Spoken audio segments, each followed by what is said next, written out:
এটা হলো কেরানীগঞ্জের আন্ডারপাস। এখানে আমি শুনেছি যে দিনে দুপুরে মানুষকে কুপিয়ে হত্যা করা হয়, ঠিক আছে? এটা দিনে দুপুরে মানুষকে কুপিয়ে হত্যা করা হয় এখানে।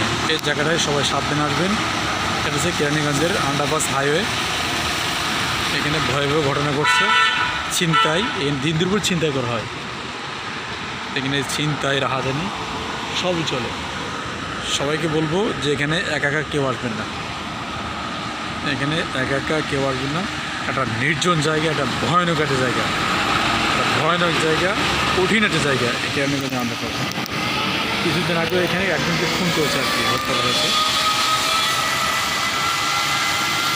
দুঃসাহস একটা জায়গা, দুঃসাহস একটা জায়গা। দেখেন অত্যাধিক একটা নিরিবিলি জায়গা, খুব নিরিবিলি একটা জায়গা, এবং এখানে খুব ভয়ানক একটা জায়গা, খুব ভয়ানক একটা জায়গা, খুব ভয়াবহ একটা জায়গা। এখানে একা একা আসাই খুবই বিপজ্জনক, কেউ আসবেন না, একা একা কেউ আসবেন না। এই আন্ডারপাসে অনেক ঘটনা ঘটছে, আমি এখানকার লোকের কাছে শুনলাম এই আন্ডারপাসে অনেক ঘটনা ঘটছে, খুবই ভীতিকর ঘটনা ঘটছে এই আন্ডারপাসে।